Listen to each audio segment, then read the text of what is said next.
You're such an asshole. Hello everybody, this one is going to be for our Australian brothers and sisters down under. We got a request from somebody from Oz, and this is the second time, actually the third or fourth time, but the second time specifically to the city of Melbourne. Of course we pronounce it Melbourne because there's an R in it, but you guys say herbs, but we say herbs. If we could all get our fucking shit together on the English language, that'd be nice. Anyway, I've had some inquiry about the housing market in Australia. This is the second time Melbourne has been inquired about, and I'll just read the request. And even though most of us don't live in Australia, this will be an important economics lesson to us anyway about the difference between an investment and a consumable, and where housing fits in that for our life financial planning purposes. Hi Aaron, you've mentioned my home city of Melbourne a few times recently. In Australia, there's a nationwide civil religion about home ownership and property speculation in what appears to me to be a batshit insane 20-plus year bubble, and I would concur with you.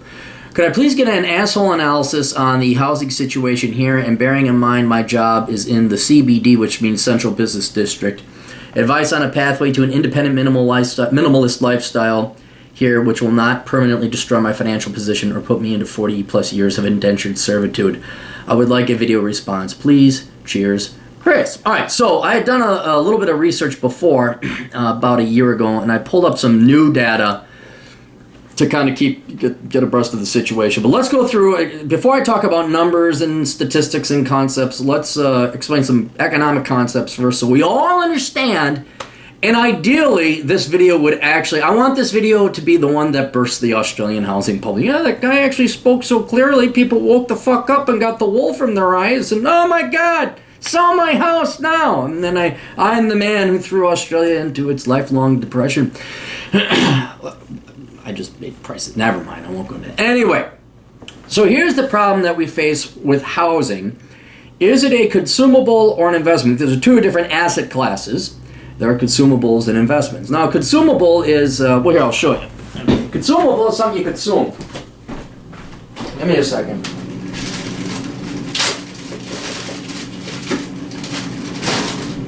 All right, here we go. All right. This is a consumable. It is chocolate chip cookie dough that was frozen. I'm going to leave that here and hopefully it melts. Now, my girlfriend made that for me. Now, I will consume that. It has value. I mean, like a Big Mac or something else, maybe it's worth $2 at $5 or whatever, doesn't matter. The whole point with consumables is that you consume them, and they either sustain or enhance your life. Food, back rubs, gas, you consume that, medicine. They're not investments because you don't expect a rate of return. You consume them, and that's it. That's the end of life. You pay your money. The money is gone forever. You don't expect a rate of return. It is a consumable. An investment, you don't consume. You invest your money in some kind of business or asset or whatever, and it generates some kind of profit over the course of time, providing you a rate of return. And then you take those profits and then you go consume and support yourself through consumables. So the cash flows or the intents and purposes between consumable and an investment is very different. Now, where does housing fit? If you think of it on the front of it, on the face of it, housing is a consumable. You live in your house. Most people live in their homes today, live in their house. They are not expecting your house to generate a profit. Matter of fact, it costs money through taxes and insurance and maintenance to maintain. And you're basically trying to save money on rent. That's all you're really trying to do. So in that one aspect, yeah, it kind of is an investment. You're trying to save money on rent. You're trying to not generate a profit, but lower a cost. Get rid of an expense, which is kind of the same thing as making profit. But by and large, you live in your house, you are consuming housing, okay? But there's two unique things about housing. Not only are you saving rent, so that kind of gives it an aspect of an investment, but it's the largest, not investment, I don't want to misuse words, it's the largest expenditure you're ever going to have in your life, unless you're an idiot and you start flipping houses and buying shit you don't know crap about. Anyway, since it's the largest investment, your largest expenditure of money you're likely to have in your life, and you don't have this cash laying around like you do $5 for a Big Mac, you have to borrow against it. You have to get a mortgage. And it's a huge lifelong mortgage, 30 years, 40 years, some places it's even 50 years, like Switzerland, my God. So this now attaches a very investment-like trait or quality to your house, because now you do care about the asset price. Like right now, okay, we've already spent the $2 on eggs and sugar and chocolate, whatever else, and flour that goes into that awesome goodness right there known as chocolate chip cookie dough. I don't care. I spent that $2. I don't care if I get it back. Matter of fact, I don't want it back because that's why I exchanged it. And the value of the cookie dough is moot, whether I consume it or not. The value of your house is not moot. It is very important, because if you ever decide to sell your house or move, well, if you ever decide to move, now you got to sell your house. And then now you have to worry about market prices, because it has to be higher, minus commission costs, realtor fees, to pay off the bank and the mortgage. Okay? So now you do have a vested interest in what the value of that asset is, which makes it kind of an investment. So it's kind of both. It's a hybrid. It's both a consumable that you live in and an investment that you have, unless, of course, you were committed to living there for the 30 years of the mortgage and you don't care. You like the house, that's where you want to live. Okay, then it's 100% consumable. But since most everybody in Australia and the United States, not just slamming on you guys down and out, are dipshits, you're like, I'm going to buy a house here and live here for 3 years. Oh, I found a new house. Oh. Do you guys have that down in Australia? The gals, they're like, I like a new, oh, this is a wonderful house. Ooh, a new, shiny, nicer house. You guys do that? Do you do the upgrade? It's stupid. It's stupid as fuck. If you're not going to live in your house for well, here in the United States, it's 7 years. That's the rule of thumb. I don't know what your realtor fees are down in Australia. But in any case, yeah, if you're not going to live in this house for more than, I'd say, 7 years, and it all depends on interest rates and the value of the house, then you might as well rent. It's a consumable. It's not a long-term. I mean, I'm sorry. It's a consumable, but it's a short-term one, so you won't want to buy it. Anyway, the larger point is that housing, depending on its intent and purpose, can either be a consumable or an investment, but you have to consider the investment aspects, or at least its value, if you have a significant mortgage against it. All right. Now, there's a secondary confounding variable, and that is enter the world of luxury goods. Okay? And not necessarily luxury investments or luxury consumable. Let's just say luxury goods. First noticed this when I went down to the Florida Keys. If you don't know what the Florida Keys are, it's a string of islands that jut out of the southern tip of Florida. And they're just little islands on the ocean. And everybody wants to live there, but they're little islands. So what I would see is, I would see houses for sale. Tons of houses for sale. You would think that this was like a housing crash. And it wasn't during the housing crash. It was when the economy was booming. Think, oh my gosh, what happened here? Why is everyone trying to sell?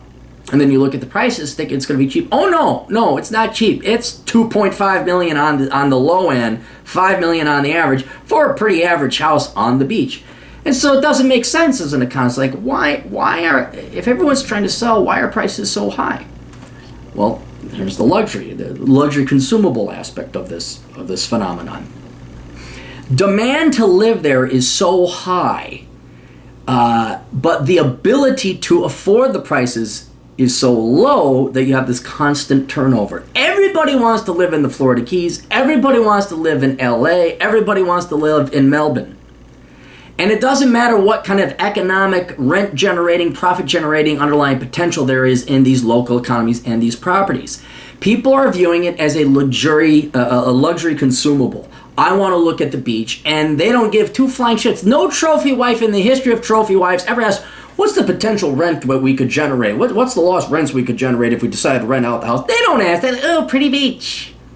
Oh, it's by shops and cafes. I can drink my espresso with my pinky up. That's what it is. People, millions of people with millions of dollars, borrowed or not, want to go and live in these places because it's warm, the climate. It has nothing to do with rent or economics. It has nothing to do with finance, math, or logic. It's, I want to live there in the sunny climate of California. So this is where housing diverges from being an investment to that of a truly consumable good. Not just a consumable good, but a luxury consumable good, where you're throwing tons of money at an asset that simply doesn't have the profit-generating potential to warrant those prices. Now, does that make it a bubble? Well, he mentioned 20 years. It's a perma bubble. People have been wanting to go to Melbourne. There's how people want to move. The Chinese want to invest over in Australia. California, people want to go there. It's always bubbly in California. Is this a perma bubble? And if you say perma bubble, it's kind of a contradictory thing. It's like, well, if it's a perma bubble, if it's permanent, this is the new normal. So if there's always demand for new people to come in, even if they can't sustain it, if they leverage themselves to the hilt, they borrow a ton of money, then, Schmoopsy Poo loses her job, or Thaddeus McStevenson IV, he doesn't get his inheritance from his dad, and they got to sell it. Don't worry, there's Thaddeus Stevenson V of the other family who come in and buy that because there's demand to live on nice beaches and warm climates. Okay? So this then is, there's higher demand that doesn't care about the underlying economic financial fundamentals of the assets. So is this a good market to invest in? Okay, well, you wouldn't be investing, you'd be consuming, because investing cares about your rate of return. So to help clarify this and kind of see whether you'd want to invest in Australian property, whether you want to live in Melbourne or whatever it is, we're going to do Melbourne because that's what I was paid to analyze. Let's take a little bit of a look at the figures to see what the figures show us. Now, I took some extra notes. I'll be probably linking down below a couple of these things, and the link to all my websites so you can hire me for my super awesome economic genius. This comes from CoreLogic, and I have some other interesting data, but I'm just going to get to the point here. All right. We are concerned when we invest in property what its rents are. That's the number one thing as an investment. That's all property generates is rents. It doesn't, it's profits, but it doesn't pay dividends. It generates rents. So the median price for a house in Melbourne as of April of 2016, this is the most recent data I could find, $585,000. Rents, they said 432 rent, and here in the United States we measure it by month. I'm like, well, that's dirt cheap, really? And then it's like, oh, no, that's per week. I'm like, oh, times 4. So we annualize that, and what you get is for a median house that costs $585,000 and median rent of $432 per week, you get a 3.8 annual rate of return on your average house. So your average house will generate an average rate of return. Really? And now the computer shuts down on me. There we go. Cancel. There.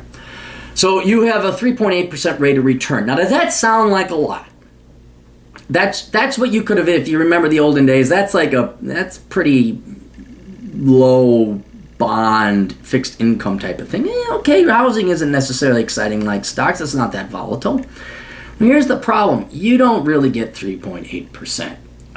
Because that's your gross rents divided by the price. So if you drop $585,000 on an investment and you got the average rent, you could expect an almost 4% rate of return. This doesn't include maintenance, vacancy, tenant hunting costs. If you do property management, taxes, insurance, right? You add all that in there, and I'd be surprised if you're even in the positive. If you're even above zero. Then you consider inflation, and for the most part, all the Melbourne houses, at least Melbourne, I'm sure it's maybe nationwide in Australia, all the Melbourne houses are probably money-losing operations, money-losing prospects as investments. Okay? So this then begs the question, all right, what is going to happen to the one thing that gives property its true fundamental value? Like if all of a sudden if the economy were to go into recession, people can't afford to move off to the beach anymore, and property prices don't go up anymore, what's the underlying rent? What's the underlying driver of value, rents, that's going to keep these properties up? And how is that comparing to property prices, how it's changed over the course of time? Well, according to the CoreLogic data, this past year, that goes from April or March, I think it's first quarter, let's just say March, the end of March 2015 to the end of March 2016, that year over year, rents went up 1.7%. That's barely inflation. I think that's actually under inflation. Guess what properties went up as? Just guess. 10% in Melbourne. They went up 5 times, more than 5 times the rate of rent. And now, of course, we know this is because of the luxury good consumable aspect. People want to live by the beach because Melbourne, oh my goodness, yay! But no one's looking at those boring, cold, logical, mathematical facts. But guys, this is the epitome of a bubble. It can't be any more bubbly than this. And then if you look at the month, now they said for the month, rents went down for the month of April, while property prices still went up 1.1%. And it reminds me of, if you've seen the movie The Big Short, it's where the data starts coming out that's bad, and all the guys who are shorting it, if you've seen the movie, they're like, yes, finally, we're going to win, we're going to make money. And then housing prices kept going up. It's because the market is irrational. The great quote, I think it was Alan Greenspan, he said, markets can remain irrational longer than you can remain solvent. Okay? So right now, this is the epitome. It cannot be any more bubbly where your profits are going down, but your values are going up. Rents are going down, values are going up. And here, even the researcher, I put a quote in here, and you can read through this research if you want. Research analyst Cameron Kusher said, we anticipate that the weakness in the rental market will persist over time. The year and rents will persist over the year, and rents will continue to fall over the coming months. The annual change in rental rates continues to be at its slowest pace since before 1996. Well, there's your 20 years, pal. At the same time last year, rental rates increased by 1.7%, which indicates a sharp slowdown in rental growth over the past year. Factors contributing to a slowdown, now this speaks kind of more to the core economy of Australia, include falling real wages, excessive rental supply in certain areas, and lower rates of population growth, all of which have impacted on demand for rental accommodation. So, if you are to be a true fundamentalist, and you are to ignore the luxurious consumable aspect of housing in Melbourne or any other place, the fundamentals are not suggesting, they're screaming at you that there's a bubble, housing is overvalued. And at some point in time, we don't know when, because again, markets can remain irrational longer than you can remain solvent. Some point in time, this will have to collapse. This will have to reconcile and go back to equilibrium. All right? So if, it's one thing for me to say it's a bubble. That's easy. It's easy for me. There's a bubble. Because you just look at price to rents. You say prices are growing faster than earnings. That's a bubble. When the crash comes, that's where a really good economist comes in. And frankly, there's no economist that good. The best an economist can say is like me, is say, there's no way to tell. I don't know when that's going to happen. Now, usually it takes some kind of triggering event. Like you have all this gas, you have all this fuel. It just takes one spark for it to happen. So it could be, a bank goes belly up. Or in the United States, I think it was like a bunch of defaults that occurred in 1 month. Or something external to the market. A war happens. China decides they're not buying your shit anymore. We're sick and tired of living in Australia. We don't want to do that anymore. You never know when that spark that's going to light the fuse occurs. But it will happen sooner or later. One of those things. So the question is, do you want to be exposed to this? Do you want to be the classical soccer mom? I don't know if you guys got soccer moms over there. Trophy wife, bragging at social parties about the value of the rental price, because that's what happened in the United States. I mean, shit, read my book Behind the Housing Crash. That was before the housing crash happened. I predicted that shit. It was like the thing at parties. Oh my goodness, we just bought it, and it already went up. I mean, come on. Your property values went up 1% a month. We just made, I love it when they think, we just made another 50, 1% of 585, that'd be, we'll carry the 1-2. Yeah, it's $6,000 you just made in 1 month. It just went up 6,000. 1, 2. Yeah, I'm always bad with decimals. But that was the thing. They would talk about how their values went up, property this. Oh yes, we just have an amazing thing. Oh my god, and then the crash came, and you never saw those people again, and they had to go move in with the mother.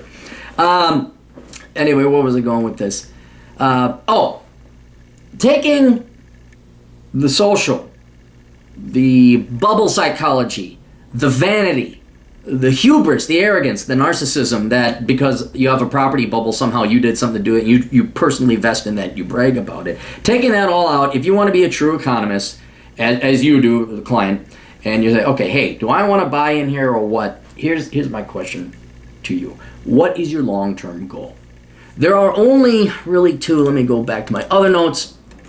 There's only two instances I can see where it would make sense to buy a property in Melbourne right now. Central business district or not. I'm just going off of me. I'm just saying the whole thing. And it depends. You could get a great steal. It all depends on the price. You can find some old grandma lady who really likes, I'll sell it to you for cheap, sonny boy. Fine. Okay, you pick up a great house for $250,000. Fine. All that aside, right now there's only 2 reasons you would buy a house in Melbourne.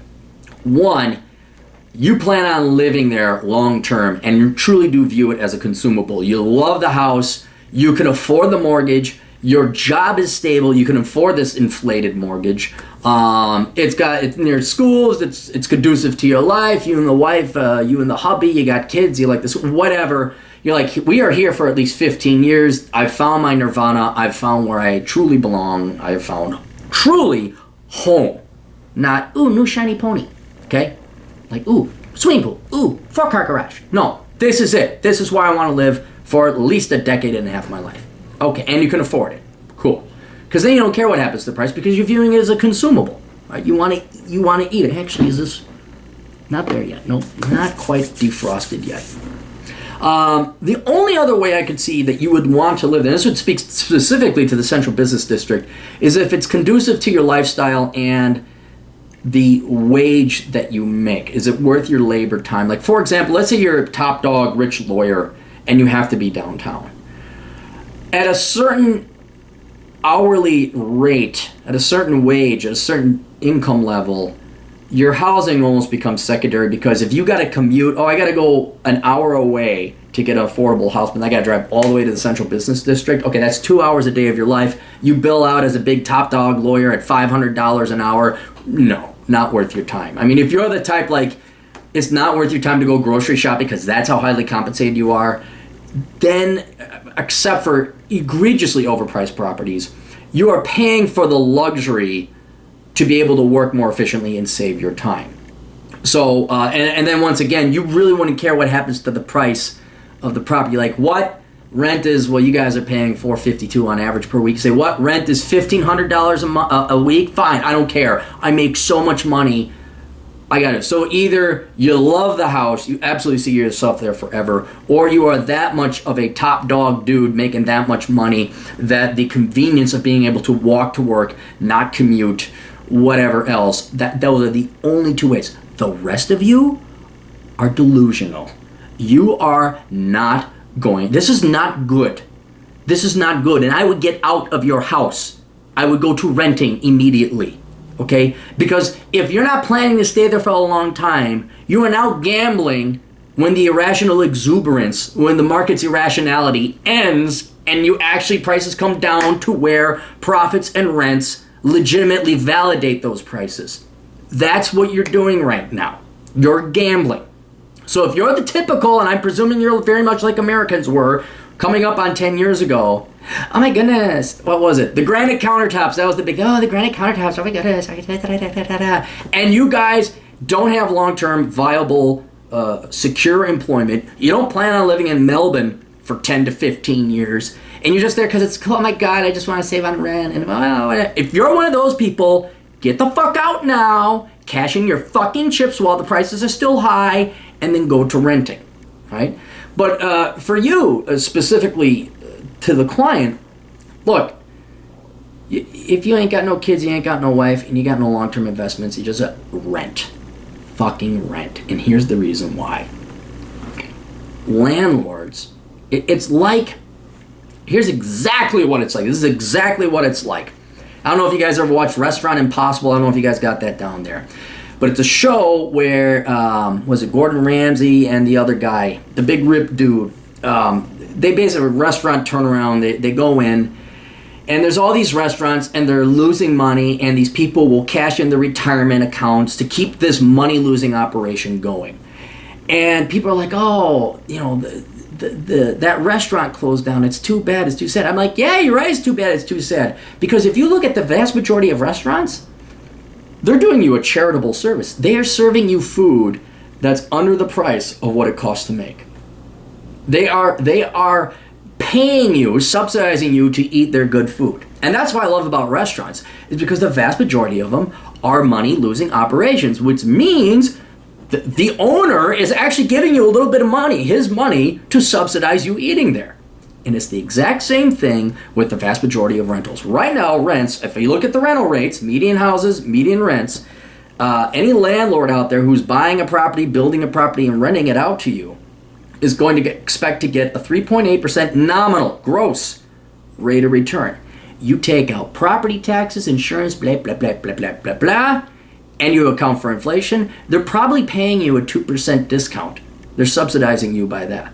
In other words, and if they overbuild like they did here in the United States, and all of a sudden you have a glut of rentals, it doesn't matter what people paid for the property. It's the supply and demand of the number of rental units and the demand for the number of people that want to live in those rental units. And if they flood the market like they did in most major cities with condos and apartments and rentals, rents are going to go down.